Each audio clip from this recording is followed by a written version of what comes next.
Good morning बच्चों। एक fellow traveller पढ़ रहे थे और अभी तक हमने पढ़ा कि राइटर लंदन से मिडलैंड जाने वाली ट्रेन में यात्रा कर रहा था।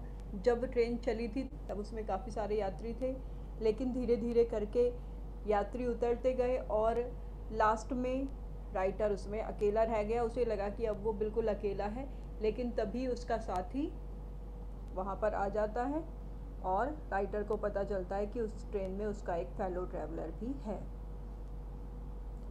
आई flicked him off again. Writer कह रहे हैं कि मैंने उसे दोबारा से फ्लिक जब हाथ से किसी को मारने की कोशिश करते हैं तो राइटर ने दोबारा उस पर हाथ मारा।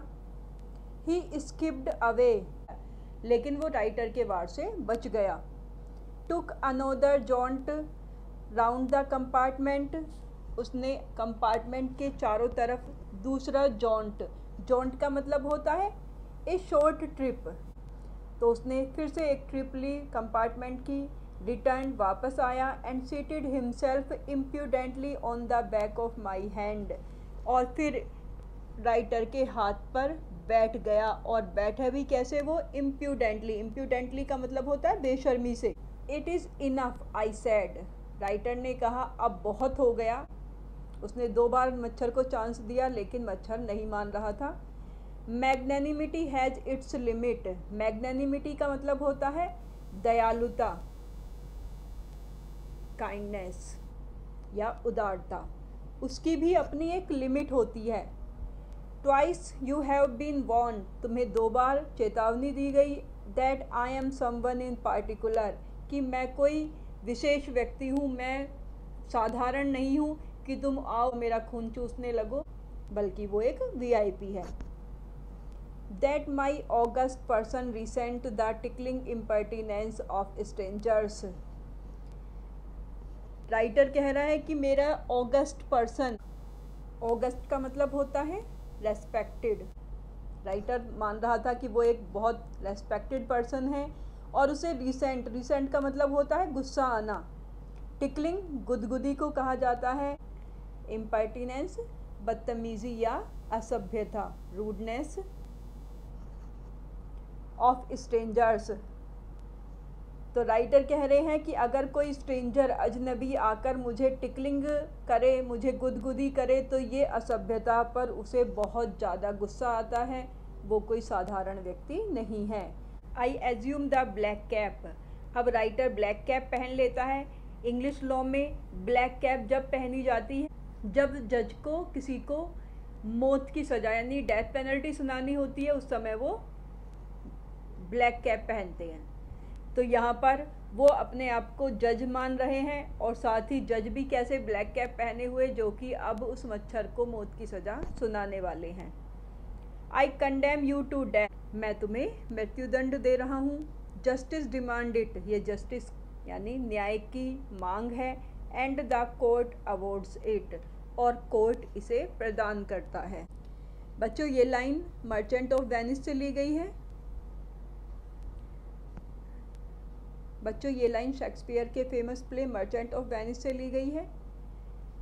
The counts against you are many, तुम्हारे खिलाफ बहुत सारे आरोप हैं। यू आर ए वैग्रेंट, तुम एक आवारा हो। You are a public nuisance, तुम एक पब्लिक न्यूसेंस ट्रबल करने वाला, जो दूसरों को परेशान करता है, तो ये पब्लिक को परेशान करने वाला है।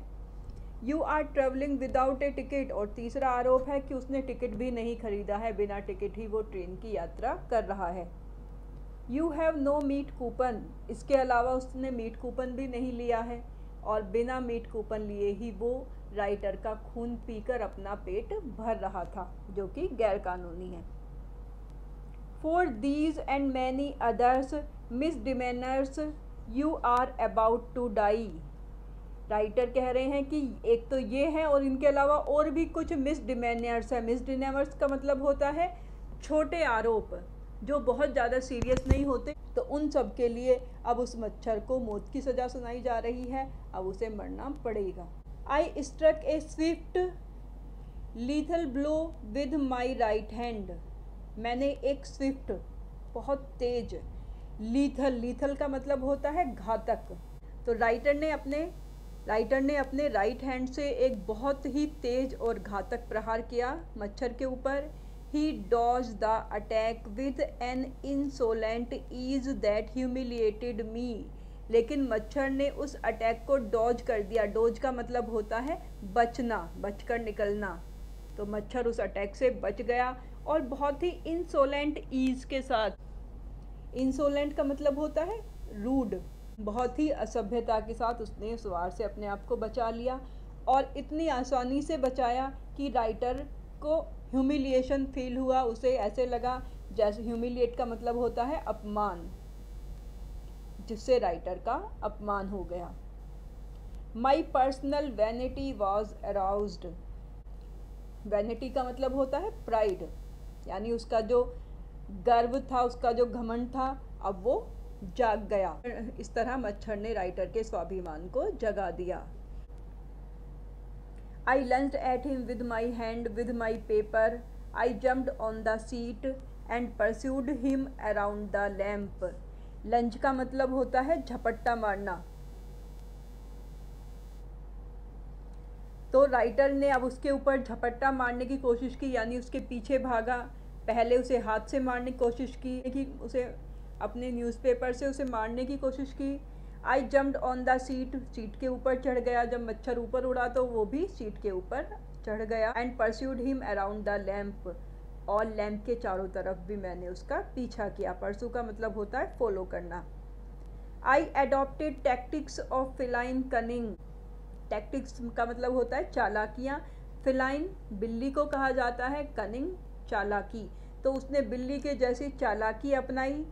वेटिंग टिल ही हैड अलाइटेड, तब तक मच्छर का इंतजार किया जब तक वो नीचे नहीं आया।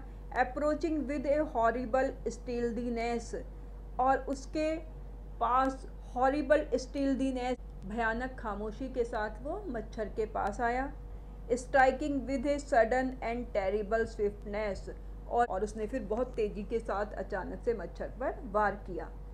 देखा होगा आपने, बिल्ली, जब भी बिल्ली को चूहे पकड़ने होते हैं, पहले वो चुपचाप बैठती है और देखती है कि चूहा कब बाहर निकलेगा, और जैसे ही चूहा बाहर निकलता है बहुत धीरे धीरे चलती है, उस पर झपट पड़ती है।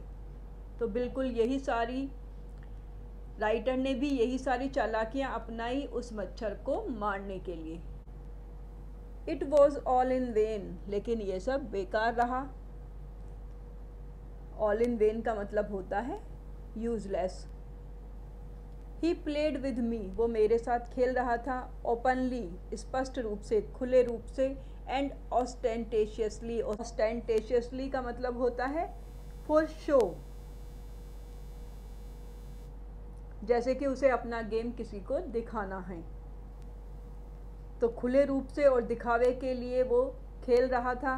Like a skilful matador finishing round an infuriated bull, वो राइटर के साथ बिल्कुल इस तरह से खेल रहा था जैसे एक स्किलफुल यानी कुशल मैटेडोर जो बुल के साथ फाइट करते हैं, वो एक गुस्से से भरे हुए बुल के साथ फिनिश कर रहा हो, बुल के साथ खेल रहा हो। बिल्कुल उसी तरह से यहाँ पर मच्छर राइटर के साथ खेल रहा है। यहाँ पर राइटर ने मच्छर की तुलना मैटेडोर से की है, जो अपने गेम में पूरी तरह कुशल है, और अपने आप को वो एक गुस्से से भरा हुआ सांड बता रहा है जो कि बार बार हार जाता है।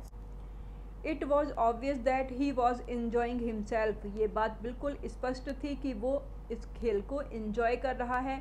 That it was for this that he had disturbed my repose, और इसी इन्जॉयमेंट की वजह से उसने राइटर की रिपोज का मतलब होता है रेस्ट, आराम को में विघ्न डाला, उसे डिस्टर्ब किया। He wanted a little sport, मच्छर राइटर के साथ थोड़ा सा खेलना चाहता था। And what sport like being chased by this huge lumbering windmill of A creature, और इससे अच्छा गेम क्या होगा कि एक ह्यूज लंबरिंग विंडमिल, भारी भरकम विंडमिल के जैसे, पवन चक्की की तरह से एक आदमी उसका पीछा कर रहा है। चेज करना यानी पीछा करना। यहाँ पर राइटर अपने आप को पवन चक्की जितना भारी भरकम बता रहा है, क्योंकि पवन चक्की एक ही जगह हिलती रहती है, तो वो भी मच्छर सारे में कंपार्टमेंट में चक्कर लगा रहा है और वो इधर से उधर उसका पीछा करते हुए हिल रहा है। जो कि मच्छर के सामने राइटर बहुत बड़ा था, हैवी था, तो वो अपने आप को विंडमिल बता रहा है। हु टेस्टेड सो गुड, जिसका टेस्ट बहुत अच्छा है, यानी राइटर का खून जो था वो मच्छर को पसंद आ गया था। And seemed so helpless and so stupid, लेकिन मच्छर के सामने वो इतना असहाय और इतना बेवकूफ़ लग रहा था। I began to enter into the spirit of the fellow, अब राइटर थोड़ा सा नरम पड़ने लगता है मच्छर की तरफ। Enter into the spirit का मतलब होता है किसी की भावनाओं को समझने की कोशिश करना, तो अब राइटर मच्छर को थोड़ा सा समझ रहा है। He was no longer a mere insect, अब वो मच्छर उसके लिए सिर्फ एक इंसेक्ट नहीं रह गया है। He was developing into a personality, अब वो एक पर्सनैलिटी में डेवलप हो रहा था, यानी एक व्यक्तित्व बन गया था राइटर के लिए। एंड इंटेलिजेंस, और साथ ही एक बुद्धि, यानी एक अस्तित्व था उसका जिसमें बुद्धि भी थी। That challenged the possession of this compartment with me on equal terms, जिसने इस कंपार्टमेंट में मुझे चैलेंज किया था, मुझे चुनौती दी थी कि इस कंपार्टमेंट में जितना अधिकार राइटर का है उतना ही अधिकार मच्छर का भी है। बच्चों आज यहीं तक, इसके बाद कल पढ़ेंगे।